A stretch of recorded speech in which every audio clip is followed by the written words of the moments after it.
once we lock and load that in our mindset, and we walking in that divine faith and that divine purpose and that supernatural abundance, and we become miracle manifestors, and we can call down what we want no matter where we are at any time. We can link into that divine subconscious of the Holy Spirit and say, God, I need it. God, I desire this, and you promised it, so I'm ready to receive. And it shows up. You become unstoppable.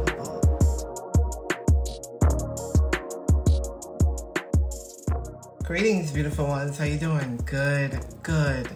All right, so I'm jumping on here really quick because I want to share something with you guys, and it's been coming up in my spirit. So before I go any further, thank you. Thank you for being here. Thank you for liking and subscribing. I am Fran, the Miracle Manifester. If you have not subscribed, if you're not part of Fran's fam, make sure you hit that like and subscribe button. Around here, we talk about all things spiritual, and we make the impossible possible. All right, so I want to share something with you guys today. I want to share about the mindset and creating and calling in things that we want in our life.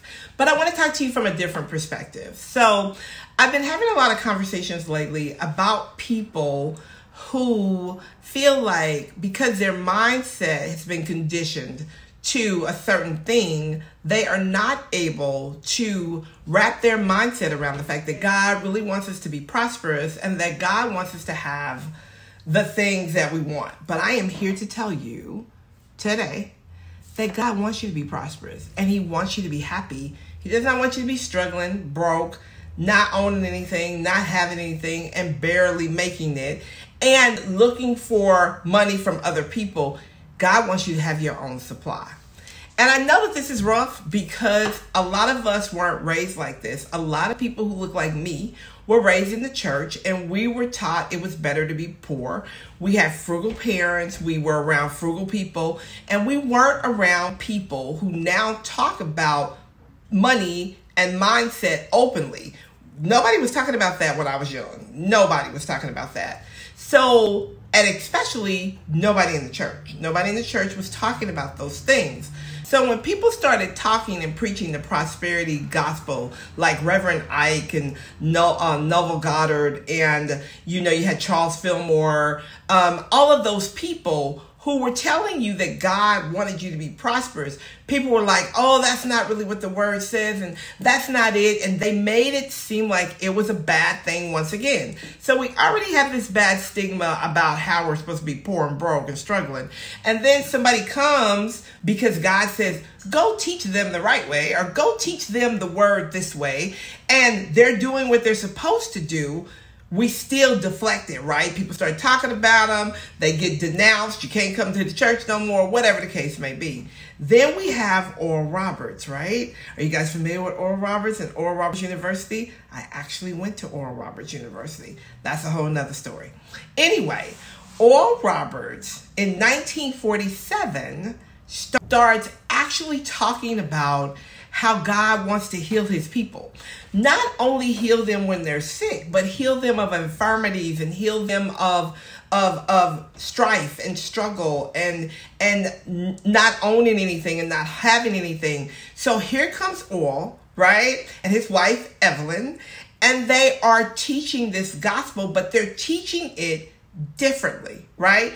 They're teaching it in a traditional sense, but they're telling you straight up that you should not be broke and you should not be struggling and you should not have to be begging for nothing, because that's not the life that God wants you to have. And they even go back into the Old Testament and talking about how people had sheep and goats and gold and land and had so much land that they couldn't even stay on their land because they needed a bigger place. Material wealth. God was not only blessing His people with spiritual wealth, He was blessing His people with material wealth.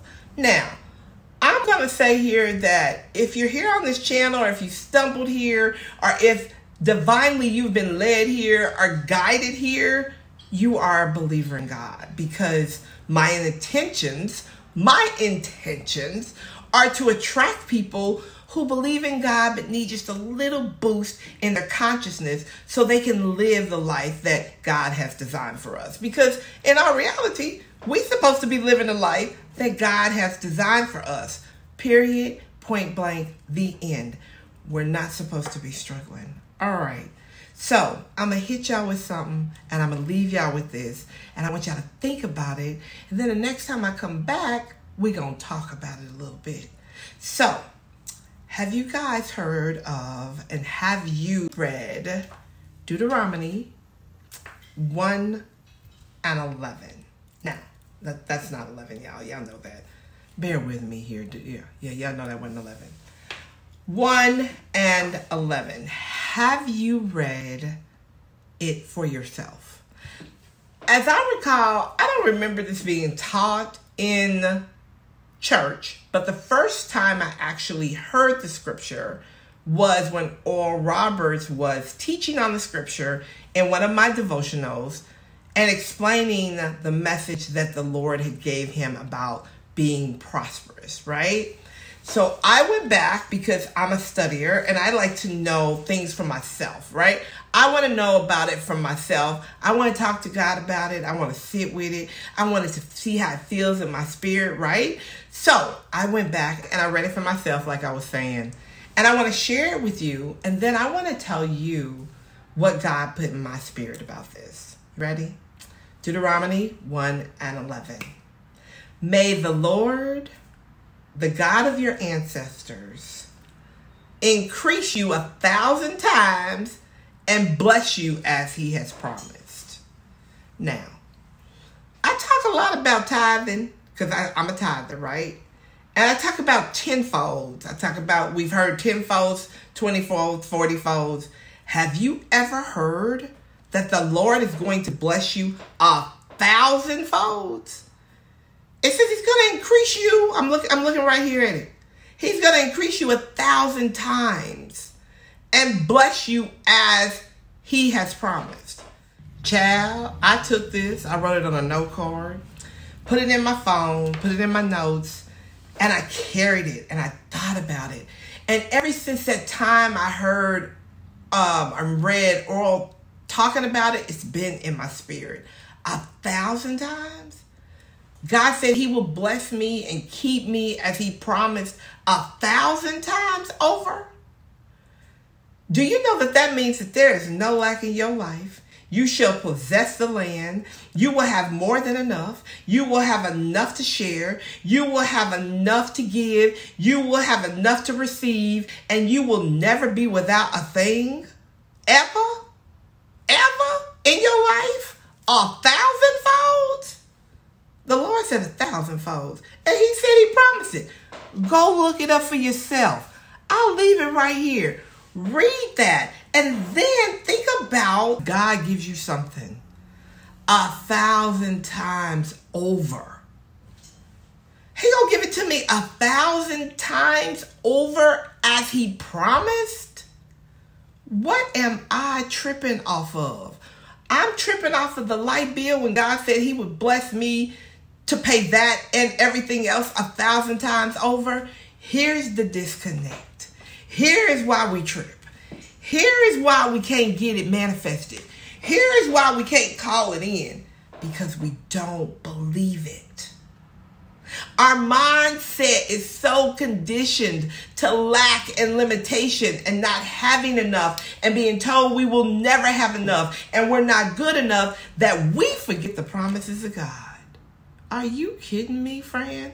Yes, I am telling you. Are you serious, Fran? I'm serious. Because once we believe and have faith in what God is telling us, not what man says, not what this religion says, but what God says, once we lock and load that in our mindset and we walking in that divine faith and that divine purpose and that supernatural abundance and we become miracle manifestors and we can call down what we want no matter where we are at any time, we can link into that divine subconscious of the Holy Spirit and say, God, I need it.